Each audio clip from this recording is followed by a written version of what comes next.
अस्सलामु अलैकुम वरहमतुल्लाहि वबरकातुहू। अल्हम्दु या अल्लाह, अस्सलातु वस्सलामु अलैका या रसूल अल्लाह, अस्सलातु वस्सलामु अलैका या हबीब अल्लाह सल्लल्लाहु तआला अलैहि वसल्लम। तो मैं मोहम्मद इस्माइल हुसैन नूरी, आप देख रहे हैं हमारा चैनल शरीयत मुताहरा का हुक्म और क्यों। अपने दास्तान करबला बहुत मर्तबा सुने होंगे, लेकिन आज आप मुफ्ती शहरियार की जुबानी सुने, देखें कि दास्तान करबला में कितना सच और कितना झूठ है।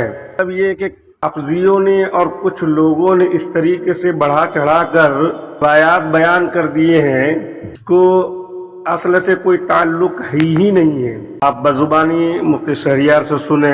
बार मैंने भी वही कहा कि हजरत सकीना का कुरान शुरू करना, सुगरा को छोड़कर आना, सुगरा छोटी थी, उसके बाद जो है हजरत सकीना ने कुरान शुरू किया, 3 दिन तक जो है प्यासे थे, ये बिल्कुल झूठ है। बहुत सारे ऐसी रिवायत हैं कि असल से उनका कोई ताल्लुक है ही नहीं है। आप शहरियार की ज़बानी सुने, इंशाअल्लाह ताला पहली बार आप इस तरह सुनेंगे कि सच का सच और झूठ का झूठ क्या है, दूध का दूध और पानी का पानी आपको पता चल जाएगा। आप लोग दिलचस्पी लेने लगे, इसलिए मैंने बातें शुरू कर दी। चूंकि इस तरह की बातें लोग करते कम हैं और करबला की बातें तो सुन रहे लोग 10-15 साल, जब बचपन से आप सुन ही रहे हैं। हम भी आज लगातार 15-16 दिन से सुना ही रहे हैं। और मगर हम अल्हम्दुलिल्लाह बचपन बम्बई में मैंने 12 साल तक कि कभी मैंने हाय सकीना हाय सोगरा करके नहीं रोया, क्योंकि हमको मालूम है कि जो लोग हाय सोगरा करके रोलाते हैं, सोगरा नाम की कोई बच्ची ही नहीं थी जो रोए, जो बीमार ही नहीं थी। सोगरा तो जवान हो चुकी थी,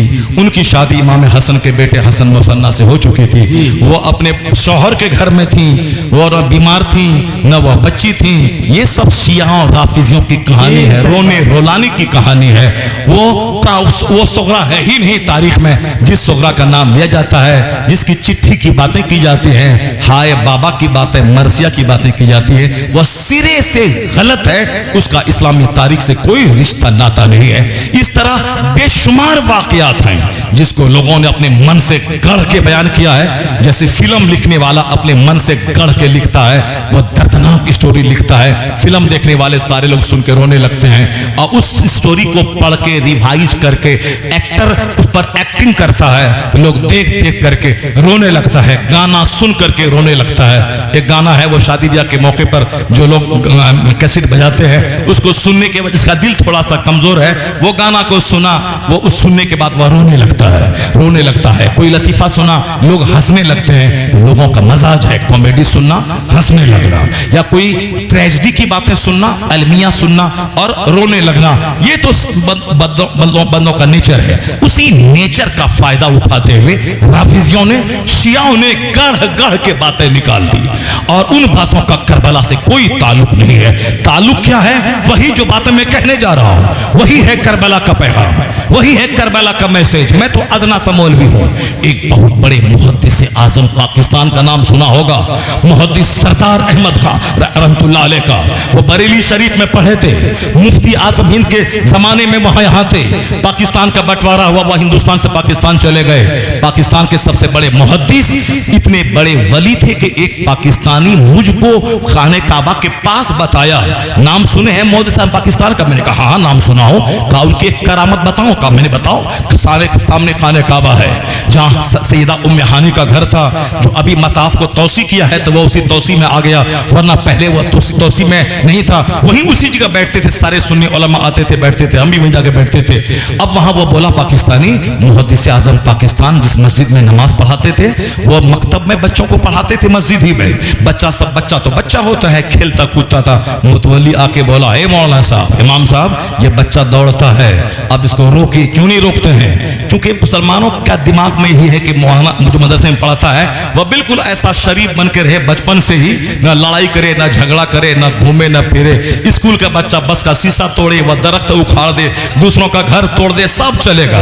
मदरसे का बच्चा बेचारा देहात से चल के शहर में आता है पढ़ने के लिए, वो कहीं होटल देख रहा है, कहीं सड़क देख रहा है, कहीं मकान देख रहा है। लोग कहता अरे मौलाना साहब बच्चा आपका सड़क पे घूम रहा है, वहां देख रहा है। यानी मौलाना साहब भी बाहर कहीं न जाए और मदरसे में पढ़ने वाला भी चुपचाप बिल्कुल शरीफ बनकर रहे, जैसे कि अभी ये आसमान से जमीन पे उतरा है। ये टेंडेंसी है, बच्चा बच्चा होता है।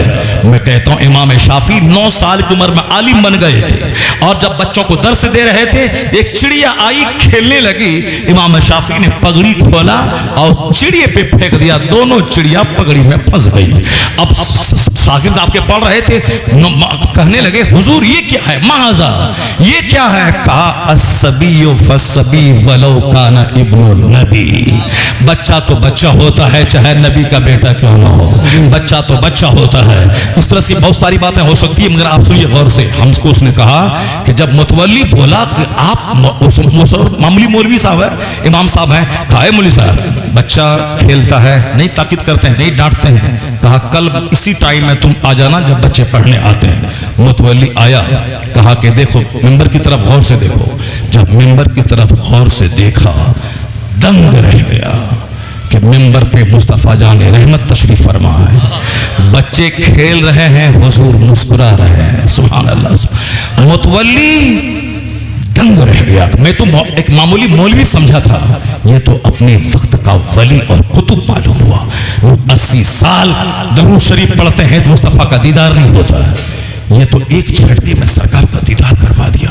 ये तो वली कामिल है। इतने बड़े मुहद्दिस आजम पाकिस्तान, जो बहुत बड़े मुहद्दिस, बहुत बड़े फकीह, बहुत बड़े आलिम, बहुत बड़े वली, उनसे किसी ने कहा, एक बार दावत दी मुहर्रम के जलसे में, कहा बाबा तकरीर कीजिए जो मुस्तनद रिवायत है, जो गढ़ी हुई मौजू गलत वो नहीं, मुस्तनद रिवायत करबला के हवाले से बयान कीजिए। मुहद्दिस आज़म पाकिस्तान मिंबर पे खड़े हुए, कहा सुनो, खुतबा पढ़ा, दरूद पढ़वाया, उसके बाद कहा मुस्तनद वाकया सुनो। इमाम हुसैन मदीना से निकले, करबला पहुंचे और बड़ी बेदर्दी के साथ कत्ल कर दिए गए। वमा अलैना इल्लल बलाग, अस्सलामु अलैकुम, चल दिए। सिर्फ एक जुमला कहा, इमाम हुसैन मदीना से निकले, करबला पहुंचे और बड़ी बेदर्दी के साथ कत्ल कर दिए गए, शहीद कर दिए गए। यही है करबला की सच्ची कहानी। इतने बड़े वली कामिल, वमा अलैना इल्लल बलाग पढ़ा और चले गए। अब आप अंदाजा लगा सकते हैं, ये जो कहानी है, वो दरख्त के नीचे एक लोग आई पानी भरने के लिए, वो दोनों बच्चा आया, वहां रात भर दौड़ता रहा, सुबह हुई तो वहीं वो बच्चा खड़ा था। दरोगा आया, पकड़ा, जेल में डाला, जेल से रात में भगाया, फिर उसको कहा जाओ इस रास्ते पे अंगूठी दिखा देना, मेरा भाई रखेगा। फिर आया, सुबह हुई, देखा वहीं पड़े हुए हैं, घर लेके गया। हारिस दिन भर तलाश कर रहा था बच्चा को, और उसके बाद वो घोड़ा मर गया। रात में आया, बोला दिन भर मैं थका हूँ, बीवी खाना दिया, बोला क्या करूँ, क्यों परेशान हो? कहा मुस्लिम बिन अकील के दोनों बच्चों को ढूंढ रहा था, और ताकि बहुत बड़ा इनाम मिल जाता इब्न ज़ियाद की तरफ से, मगर मेरा घोड़ा मर गया, दोनों बच्चा का पता नहीं चल सका। अब रोने की आवाज घर से आई, बोला वो कौन रो रहा है? कहा कोई नहीं रह रहा, चुपचाप सो। रात में रोने की आवाज सुनी, दोनों भाई ख्वाब देखा, बाबा आ गए, कहा हुजूर ने कि तुमने इसको क्यों नहीं लाया? कहा वो पीछे पीछे आ रहे हैं। रोने की आवाज सुनी, हारिस गया, दरवाजा तोड़ा, दोनों बच्चों को निकाला, मख्तल ले गया, उसकी बीवी दौड़ी गई, उसको उठा के मारा, फिर तो ले गए। छोटा भाई बोला हमको कत्ल मत करो, पहले हमको कत्ल करो, बड़ा बोला हमको करो, दोनों बोल रहा था। फिर तलवार चली, दोनों को कत्ल गर्दन कर दिया और दोनों के सरों को अपने ज़ियाद के पास पहुंचा दिया। ये हो गया। अब इसका क्या कहेंगे आप? खुद रोना है, दूसरों को रुलाना है। बेशुमार बातें हैं जो राफिजियों, शियाओं, शरीयत के दुश्मनों की तरफ से अहले बैत अतहार को बदनाम करने के लिए ये इन्होंने इस तरह की कहानी गढ़ी, ताकि लोग जाने कि मुस्तफ़ा के घर वाले रो रहे थे, बिलक रहे थे, कोई पुरसाने हाल नहीं था, वह परेशान थे, जालिम, बदतमीज। ये मेरे हिंदुस्तान का ख्वाजा है। जब बादशाह ने जुल्म किया तो एक कूसे में सारा अना सागर समेट लिया। जब तक लोग तलब नहीं गए, जब तक माफी नहीं मांगी उस वक्त तक नहीं छोड़ा जब हुसैन का बेटा बरसहा बरस के बाद 2300 साल के बाद इतनी फजीलत रखता है तो हुसैन आजम दरियाए फरात को अपने घर बुला लेते, घर के सारे लोग पानी पीते सैर होते। क्या सितम की कहानी, क्या प्यास की कहानी बोलता है, क्या रोता है, क्या रुलाता है। हुसैन आजम ने सब्र किया है, प्यास पे सब्र किया है, भूख पे सब्र किया है, लाशों के अंबार पे सब्र किया है, ना एक इंच पीछे हटा है, ना रोया है, ना लाशों को देख के घबराया है। लाश गिरती रही, हुसैन का हौसला पुख्ता होता रहा और कहता रहा जितना जुल्म करना है कर ले, मगर जालिम के लिए मेरे पास समर्थन नहीं है, मेरे पास हिमायत नहीं है, मेरे पास सपोर्ट नहीं है, मैं हाथ नहीं दूंगा। तेरे पास तलवार है, तलवार चला, अली अकबर ज़बह कर दे, अली असगर ज़बह कर दे, मुझे काट दे, तू तलवार चला मगर मैं हाथ नहीं दूंगा। और दुनिया ने देख लिया यजीद 22,000 तलवार चला के हुसैन का हाथ नहीं ले पाया, यजीद हार गया और सारी मुसीबतें उठा के हुसैन हाथ बचा के शहीद हो गया। हुसैन जीत गया, यजीद अपने मकसद में हार गया। वाह वाह वाह वाह, क्या बात है, जिंदाबाद। यही है करबला की मेन थीम, यही है करबला की मेन स्टोरी। हुसैन आजम ने सब्र की दास्तान लिखी है, हुसैन आजम ने बहादुरी की दास्तान लिखी है।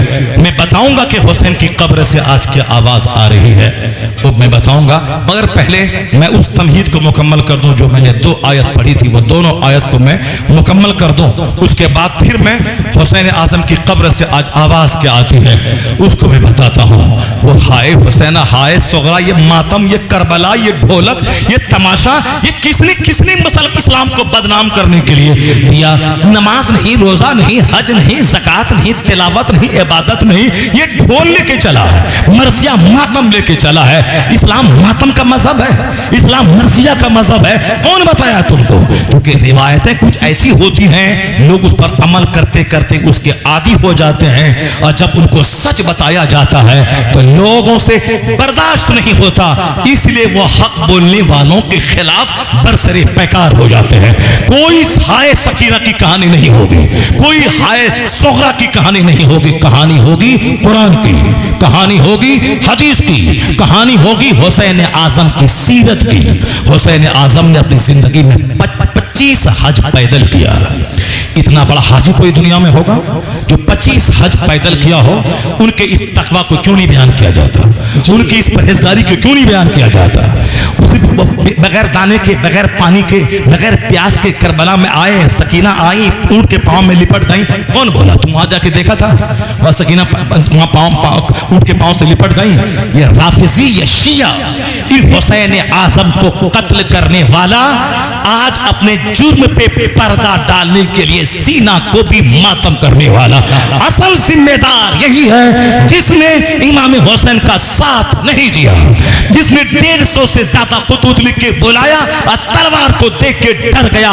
ये डरपोक कल भी डरपोक था जो हुसैन की मदद के लिए नहीं आया, और आज भी ये डरपोक है जो सीना तोड़ता है और चेहरा मारता है। बुखारी की हदीस में आया है, मन ज़रबल हुदूद व शक्कल जुयूब व दावल जाहिलिया लैसा मिन्ना, ही इज नॉट अमंग अस, वो हमारे दरमियान का नहीं है, वो मेरे घरों का नहीं है। कौन? जो अपना चेहरे पे मारे, जो अपना कपड़ा फाड़े, जो जाहिलियत के दौर की तरह नौहा और मातम करे।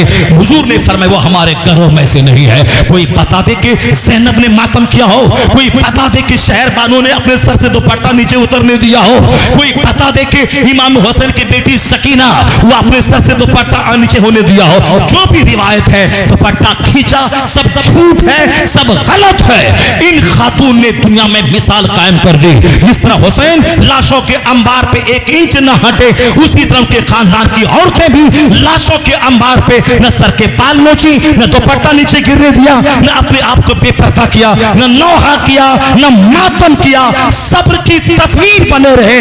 मर्दों ने भी सब्र किया, औरतों ने भी सब्र किया। इन्नल्लाह मअस साबिरीन, इन सब्र करने वालों के साथ अल्लाह है, रसूलुल्लाह है। नारे तकबीर।